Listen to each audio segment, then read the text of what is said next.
Nandini 2-ന്റെ episode 13 എല്ലാവർക്കും സ്വാഗതം. അടുത്ത സീനിൽ ജനനി ദേവസേനയോട് ജനനിയുടെ ചുറ്റും എന്തൊക്കെയോ നടക്കുന്നുണ്ട്, എനിക്ക് എന്താണെന്ന് മനസ്സിലാകുന്നില്ല. ഏതെങ്കിലും ഡേഞ്ചർ സിറ്റുവേഷൻ വന്നാൽ മനസ്സിൽ പേടി തോന്നും, പിന്നെ നടക്കുന്നതൊന്നും എനിക്ക് ഓർമ്മയുണ്ടാവില്ല.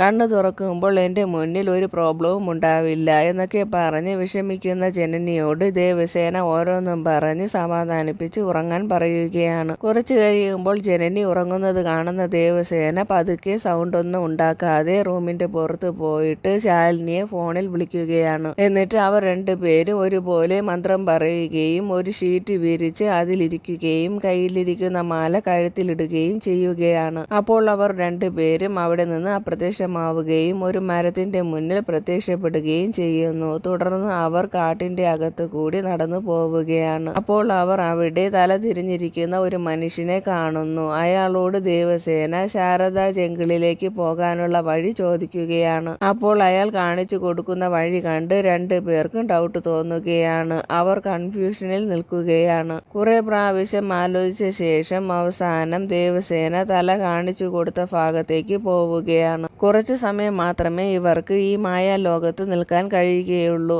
അത് കഴിഞ്ഞാൽ അവർ ഓട്ടോമാറ്റിക്കായി യഥാർത്ഥ ലോകത്തേക്ക് പോകും. മറുവശത്ത് ശാരദ ജംഗിളിൽ ആരോ വന്നിട്ടുണ്ടെന്ന് അറിയുന്ന അഷ്ടവക്ര അത് ജനനിയാണെന്ന് തെറ്റിദ്ധരിക്കുകയാണ്. തുടർന്ന് അഷ്ടവക്ര പോകുന്ന വഴിയിൽ തടസ്സമായി തീഗോളം വരികയാണ്. തീഗോളത്തിനെ കൺട്രോളിലാക്കിയാൽ മാത്രമേ അഷ്ടവക്രയ്ക്ക് മുന്നോട്ട് പോകാൻ കഴിയുകയുള്ളൂ. ആ കാര്യം മനസ്സിലാക്കുന്ന അഷ്ടവക്ര തന്റെ ശക്തി ഉപയോഗിച്ച് ആ തീഗോളത്തിനെ കൈക്കലാക്കുകയും അതിനെ മന്ത്രം പറഞ്ഞ് കൺട്രോളിലാക്കിയതിനു ശേഷം ആ തീഗോളത്തിനെ ഒരു കീരിയാക്കി മാറ്റുകയാണ്. എന്നിട്ട് അഷ്ടവക്ര ആ കീരിയോട് ജനനിയെ കൊല്ലാൻ വേണ്ടി ജനനിയുടെ അടുത്തേക്ക് പറഞ്ഞു വിടുകയാണ്. അടുത്ത സീനിൽ വിലാസിനി രാത്രി വെള്ളം കുടിക്കാൻ വേണ്ടി റൂമിൽ നിന്ന് ഇറങ്ങിപ്പോകുമ്പോൾ ദേവസേനയുടെ ഫോൺ ഇരിക്കുന്നത് കാണുന്ന വിലാസിനി ഫോൺ എടുത്തുകൊണ്ട് ദേവസേനയുടെ റൂമിലേക്ക് പോവുകയാണ്. ദേവസേനയെ റൂമിൽ കാണാത്തത് കാണുന്ന വിലാസിനി ദേവസേനയെ അവിടെ എല്ലായിടത്തും നോക്കുകയാണ്. ശേഷം ദേവസേന അവിടെ ഇല്ലെന്നുള്ള കാര്യം പുരുഷോത്തമനോട് പറയുകയാണ്. അത് കേൾക്കുന്ന പുരുഷോത്തമൻ ദേവസേനയുടെ റൂമിൽ പോയി നോക്കുകയാണ്. അപ്പോൾ അവിടെ ദേവസേനയെ കാണുന്ന അങ്കിള് ദേവസേനയോട് കാര്യം പറയുകയാണ്. വാഷ്റൂമിൽ പോയപ്പോഴായിരിക്കും ആന്റി എന്നെ അന്വേഷിച്ച് വന്നതെന്ന് പറയുകയാണ് ദേവസേന. അത് കേൾക്കുന്ന അങ്കിള് അവിടെ നിന്നും പോകുന്നു. സമയത്തിന് തന്നെ തിരിച്ചു വന്നതിൽ സന്തോഷത്തോടെ ഇരിക്കുകയാണ് ദേവസേന. ഈ സമയം നമ്പൂതിരിയുടെ ആത്മാവ് അഷ്ടവക്രയോട് ജനനിയെ സഹായിക്കുന്നത് ആരാണോ അവരെയാണ് ആദ്യം ഇല്ലാതാക്കേണ്ടതെന്ന് പറഞ്ഞിട്ട് ഒരു പൂജ ചെയ്യാൻ പറയുകയാണ്. അത് കേൾക്കുന്ന അഷ്ടവക്ര പൂജ ചെയ്യുകയും പൂജയുടെ അവസാനം 8 രക്ഷസുകൾ അവിടെ വരികയും ചെയ്യുകയാണ്. അവരോട് ജനനിയുടെ കയ്യിലുള്ള നാഗമാണിക്യം എടുത്തുകൊണ്ട് വരാൻ പറയുകയാണ്. അത് കേൾക്കുന്ന അവർ 8 പേരും കൂടി ചേർന്ന് ഒരു ശക്തിയായി മാറി പരുന്താവുകയാണ്. പരുന്തിനെ കാണുന്ന അഷ്ടവക്ര പരുന്തിനോട് ആശ്രമത്തിലെ ഗുരുജിയെ കൊല്ലാൻ വേണ്ടി പറയുകയാണ്. അത് കേൾക്കുന്ന പരുന്ത് അവിടെ നിന്നും പോകുന്നു. ശേഷം പരുന്ത് ആശ്രമത്തിൽ പോവുകയും ഗുരുജിയെ ഉപദ്രവിക്കുകയും ചെയ്യുകയാണ്. ഗുരുജിയുടെ സൗണ്ട് കേട്ട് അവിടേക്ക് ഓടി വരുന്ന രാമമൂർത്തി പരുന്തിനെ അവിടെ നിന്ന് ഓട്ടിച്ചു വിടുകയാണ്. പരുന്ത് പോകുന്ന വഴി ആശ്രമത്തിൽ തീയിടുകയാണ്. തീ കണ്ട ആശ്രമത്തിലുള്ള എല്ലാവരും പേടിച്ച് ഓടുന്നു. പരുന്തിനെ കണ്ട് പേടിച്ച ഷോക്കിൽ ഗുരുജിയുടെ ശരീരത്തിലെ ഒരു സൈഡ് മുഴുവൻ തളർന്നു പോവുകയാണ്. ഗുരുജി പേടിച്ചിരിക്കുന്നത് കാണുന്ന രാമമൂർത്തി ഗുരുജിയെ സമാധാനപ്പെടുത്തുകയാണ്. ശേഷം രാമമൂർത്തി ഈ കാര്യം ജനനിയെ അറിയിക്കാൻ വേണ്ടി വിളിക്കുകയാണ്. വിലാസിനെയാണ് ആദ്യം ഫോൺ എടുക്കുന്നത്. വിലാസിനി പുരുഷോത്തമന് ഫോൺ കൊടുക്കുന്നു. കാര്യം അറിയുന്ന പുരുഷോത്തമൻ ജനനിയോട് കാര്യം പറയുമ്പോൾ ജനനിക്ക് ഗുരുജിയെ കാണണമെന്ന് പറഞ്ഞ് വാശി പിടിച്ച് കരയുകയാണ്. ശേഷം അവരെല്ലാവരും ആശ്രമത്തിലേക്ക് പോകുന്നു. ഈ സമയം അഷ്ടവക്ര പോകുന്ന വഴി ഒരു പ്രത്യേകതയുള്ള ഒരു ആനിമൽ അഷ്ടവക്രയുടെ മുന്നിൽ വരികയാണ്. എന്നിട്ട് അഷ്ടവക്രയോട് ഒരു ക്വസ്റ്റ്യൻ ചോദിക്കും.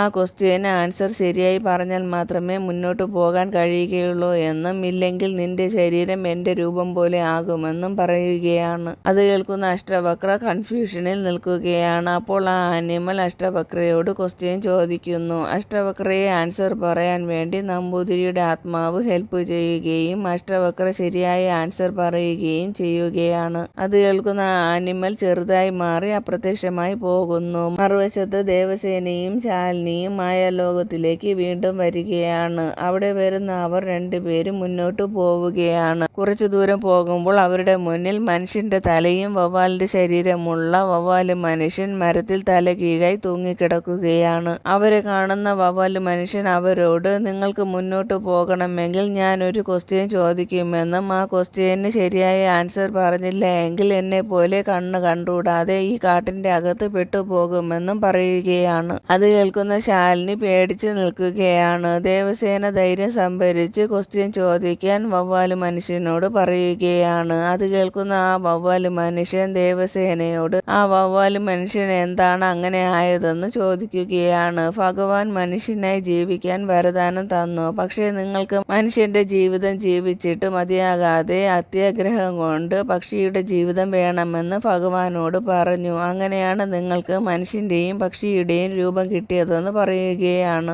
ആ ആൻസർ ഏകദേശം ശരിയായിട്ടുണ്ട് എന്ന് പറഞ്ഞിട്ട് ആ വവ്വാല് മനുഷ്യൻ അടുത്ത ക്വസ്റ്റ്യൻ ചോദിക്കുകയാണ്. ആ മരത്തിൽ എത്ര വവ്വാലുകൾ ഉണ്ടെന്ന് കറക്റ്റ് എണ്ണി പറയാൻ പറയുകയാണ്. അതൊരു ട്രാപ്പായിരുന്നു. ദേവസേന എണ്ണുന്ന സമയം അവയെല്ലാം ഇടയ്ക്കിടയ്ക്ക് അപ്രത്യക്ഷമാവുകയും പ്രത്യക്ഷമാവുകയും ചെയ്യുകയാണ്. ദേവസേനയുടെ എണ്ണൽ തെറ്റിക്കാൻ വേണ്ടിയാണ് വവ്വാല് മനുഷ്യൻ ഇങ്ങനെയെല്ലാം ചെയ്യുന്നത്. അതൊന്നും മനസ്സിലാക്കാതെ ദേവസേന എണ്ണിക്കൊണ്ടിരിക്കുകയാണ്. ഇതെല്ലാം മനസ്സിലാക്കുന്ന ശാലിനി ദേവസേനയോട്, നമുക്ക് പോകാൻ സമയമായി, പ്രൊഫസർ പോലും സ്ഥലത്തില്ല, നമ്മൾ ഈ മായാലോകത്ത് പെട്ടുപോയാൽ ആർക്കും നമ്മളെ രക്ഷിക്കാൻ കഴിയില്ല എന്നൊക്കെ പറയുകയാണ്. അതെല്ലാം കേട്ടിട്ടും ദേവസേന എണ്ണിക്കൊണ്ടിരിക്കുകയാണ്. ഈ സമയം ശാലിനി അപ്രത്യക്ഷമായി പോകുന്നു. ശാലിനി പോയത് കണ്ട് പേടിച്ച് നിൽക്കുകയാണ് ദേവസേന. ദേവസേന ടെൻഷൻ അടിച്ച് നിൽക്കുന്നത് കാണുന്ന വവ്വാല് മനുഷ്യൻ അട്ടഹസിച്ച് ചിരിക്കുകയാണ്. എന്നിട്ട് ദേവസേനയോട്, ഞാനൊരു അത്യാഗ്രഹിയാണെന്ന് നീ പറഞ്ഞു, അതുപോലെയല്ലേ നീയും അത്യാഗ്രഹം കാരണമല്ലേ ഇപ്പോൾ ഇവിടെ നിനക്ക് നിൽക്കേണ്ടി വന്നത്.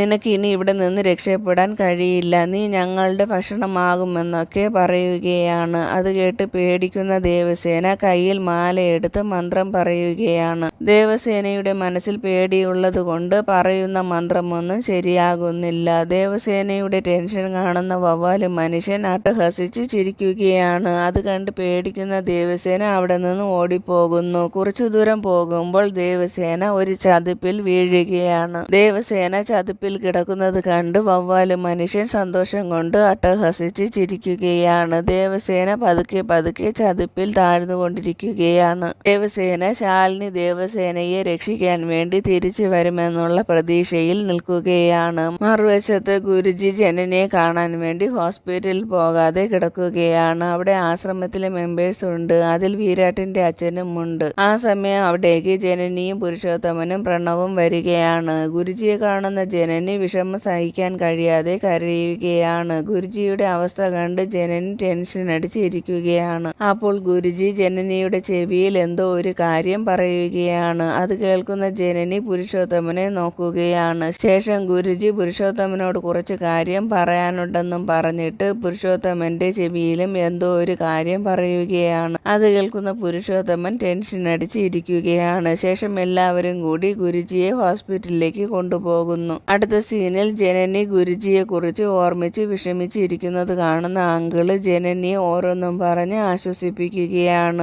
ആ സമയം അവിടെ വരുന്ന വിലാസിനി ദേവസേനയെ ഇന്നും കാണാനില്ല, ഫോണ് മറന്നു വച്ചിട്ടാണ് ഇന്നും പോയിരിക്കുന്നതെന്നും ദേവസേന ആരുടെ കൂടെയോ ഒളിച്ചോടി പോയതാവുമെന്നൊക്കെ പറയുകയാണ്. അത് കേൾക്കുന്ന അങ്കിള് വിലാസിനിയെ വഴക്ക് പറയുമ്പോൾ വിലാസിനി അവിടെ നിന്ന് പോകുന്നു. അങ്കിള് ജനനിയോട് രാവിലെ ദേവസേനയെ കുറിച്ച് അന്വേഷിക്കാമെന്ന് പറയുമ്പോൾ ജനനി അവിടെ നിന്ന് റൂമിലേക്ക് പോവുകയാണ്. പോകുന്ന സമയം ദേവസേനയുടെ ഫോൺ കൂടി എടുത്തുകൊണ്ടാണ് ജനനി അവിടെ നിന്നും പോകുന്നത്. ശേഷം റൂമിന്റെ അകത്ത് കയറുന്ന ജനനി ദേവസേനയുടെ ഫോൺ ചെക്ക് ചെയ്ത് നോക്കുമ്പോൾ അതിൽ ലാസ്റ്റ് ശാലിനിയാണ് ദേവസേന വിളിച്ചിരിക്കുന്നതെന്ന് അറിയുന്ന ജനനി ശാലിനിയെ വിളിക്കുകയാണ്. ദേവസേനയുടെ നമ്പറിൽ നിന്നും കോള് വരുന്നത് കാണുന്ന ശാലിനി ദേവസേനയാണ് വിളിക്കുന്നതെന്ന് വിചാരിച്ച് ദേവസേനയോട്, നീ വീട്ടിലെത്തിയോ, എനിക്കിപ്പോഴാണ് സമാധാനമായത് എന്നൊക്കെ പറയുന്നത് കേൾക്കുന്ന ജനനിയാണെന്ന് ശാലിനിയോട് പറയുകയാണ്. മറുവശത്ത് ജനനിയാണെന്ന് അറിഞ്ഞ് ഷോക്ക് അടിച്ചതുപോലെ നിൽക്കുകയാണ്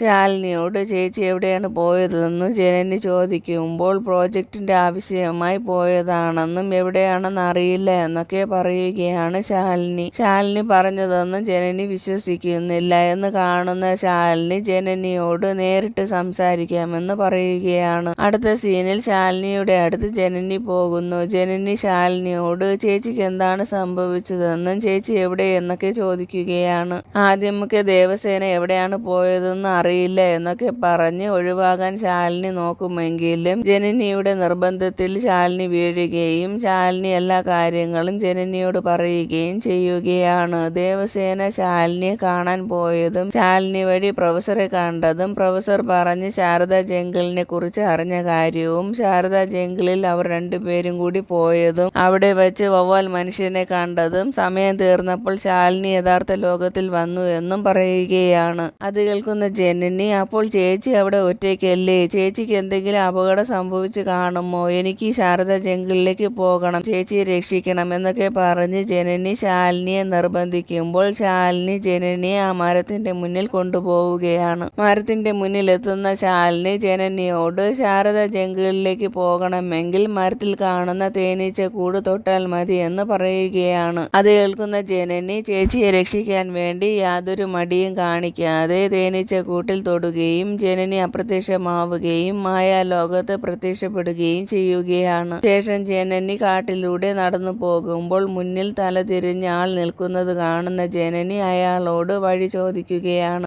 അയാൾ വഴി കാണിച്ചു കൊടുക്കുന്നതിൽ കൺഫ്യൂഷൻ തോന്നുന്ന ജനനി ആലോചിച്ച് നിൽക്കുകയാണ്. അവിടെ സീൻ കട്ട് ചെയ്ത് അടുത്ത സീനിൽ വിലാസിനി ജനനിയുടെ റൂമിൽ പോകുമ്പോൾ ജനനി റൂമിൽ കാണാത്തത് കാണുന്ന വിലാസിനി ആ കാര്യം പുരുഷോത്തമനോട് പറയുകയാണ്. രണ്ടുപേരുടെയും മിസ്സിങ്ങിൽ ഡൗട്ട് തോന്നുന്ന പുരുഷോത്തമൻ പോലീസ് സ്റ്റേഷനിൽ കംപ്ലൈന്റ് കൊടുക്കാമെന്നും തീരുമാനിക്കുകയാണ്. മറുവശത്ത് അഷ്ടവക്ര പോകുന്ന വഴി പരുന്ത് വരികയും പരുന്ത് ശക്തി ഉപയോഗിച്ച് ശാരദ ജംഗിളിൽ ജനനി വന്നിട്ടുള്ള കാര്യം കാണിച്ചു കൊടുക്കുകയുമാണ്. അതുമല്ല ജനനിയുടെ യഥാർത്ഥ രൂപമായ അർദ്ധനാഗരൂപവും അഷ്ടവക്രയ്ക്ക് കാണിച്ചു കൊടുക്കുകയാണ്. അത് കാണുന്ന അഷ്ടവക്ര ജനനിയെ കൊല്ലാൻ വേണ്ടി കീരിയോട് പറയുകയാണ്. ഈ സമയം പോലീസ് സ്റ്റേഷനിൽ വരുന്ന പുരുഷോത്തമൻ ഇൻസ്പെക്ടറിന്റെ അടുത്ത് പോയി മിസ്സിംഗ് കംപ്ലൈന്റ് പറയുകയാണ്. അത് കേൾക്കുന്ന ഇൻസ്പെക്ടർ മിസ്സിംഗ് ആയ പെൺകുട്ടികളെ കുറിച്ച് ഡീറ്റെയിൽ ആയി പറയാൻ പറയുകയാണ്. അത് കേൾക്കുന്ന വിലാസിനി അവരെ രണ്ടുപേരെ കുറിച്ചും കുറ്റങ്ങൾ പറയുകയും അവരെ പറ്റി ഇല്ലാത്ത കാര്യങ്ങൾ പറയുകയും അവരുടെ ഫാമിലിയെ ഇൻസൾട്ട് ചെയ്യുന്ന രീതിയിലെല്ലാം പറയുകയാണ്. അത് കേട്ട് ഇൻസ്പെക്ടറിന് വിലാസിനിയിൽ ഡൗട്ട് തോന്നുകയാണ്. വിലാസിനിയോട് ആ കാര്യം ഇൻസ്പെക്ടർ പറയുകയാണ്.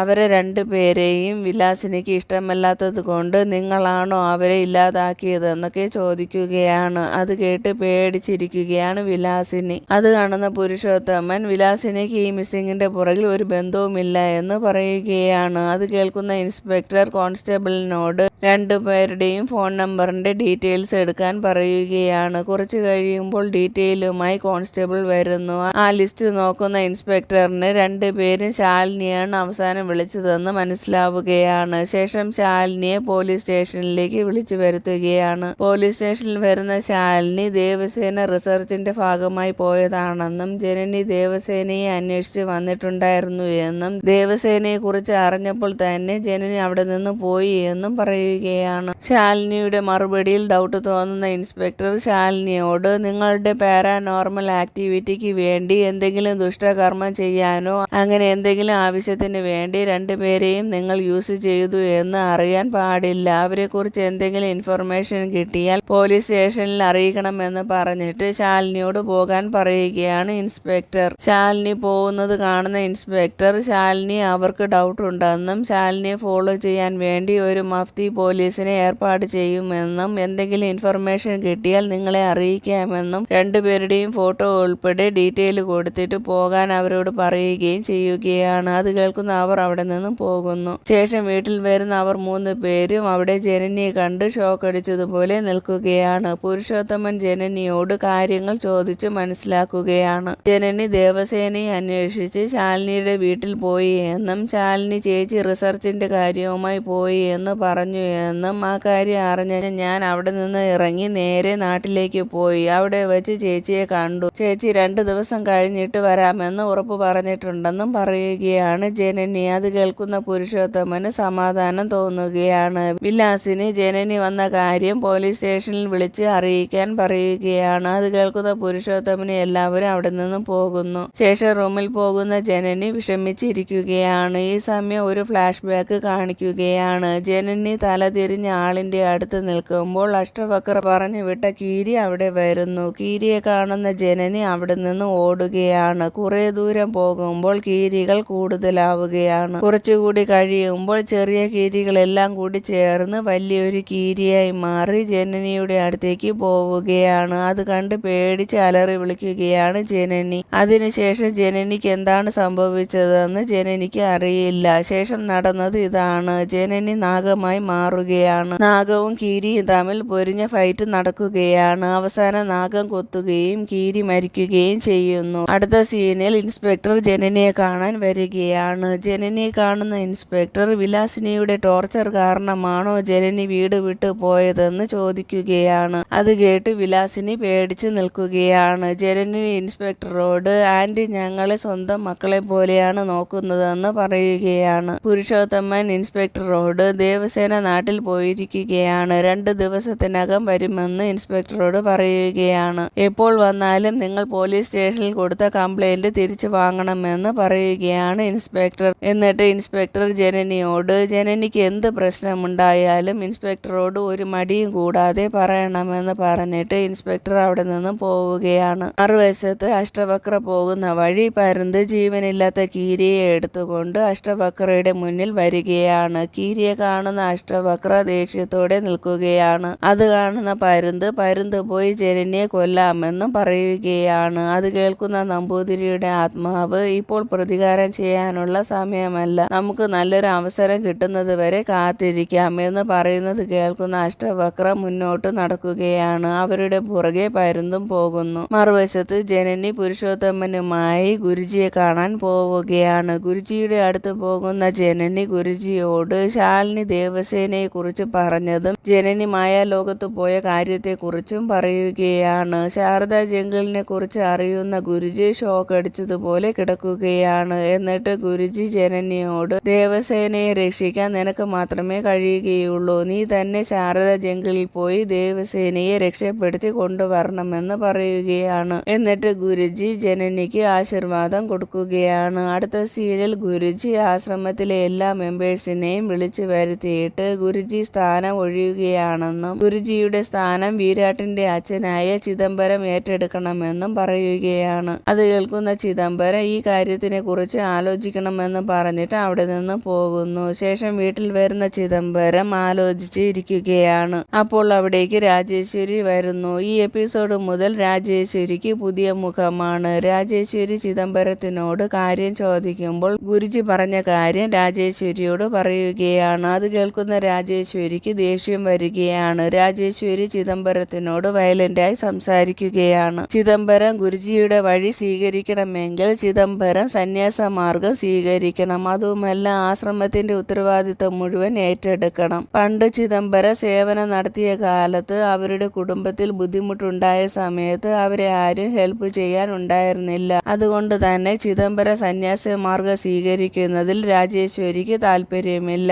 ഈ സമയം അവിടേക്ക് വീരാട്ട് വരുന്നു. എല്ലാ കാര്യവും അറിയുന്ന വീരാട്ട് അച്ഛനെ സപ്പോർട്ട് ചെയ്ത് സംസാരിക്കുന്നത് കാണുന്ന രാജേശ്വരിക്ക് ദേഷ്യം വരികയും രാജേശ്വരി അവിടെ നിന്ന് പോവുകയും ചെയ്യുന്നു. ശേഷം വീരാട്ട് അച്ഛനോട് അച്ഛന് കിട്ടിയത് ഭാഗ്യമാണ്, ആർക്കും കിട്ടാത്ത ഭാഗ്യം, അച്ഛന്റെ കൂടെ ഞാൻ ഉണ്ടാകുമെന്ന് പറയുകയാണ് വീരാട്ട്. ആ കാര്യം കേട്ട് സന്തോഷത്തോടെ ഇരിക്കുകയാണ് ചിദംബരം. ദേവസേനയെ രക്ഷിക്കാൻ ജനനിക്ക് കഴിയുമോ എന്നറിയാൻ അടുത്ത എപ്പിസോഡ് ഇടുന്നത് വരെ വെയിറ്റ് ചെയ്യണേ. Thank you.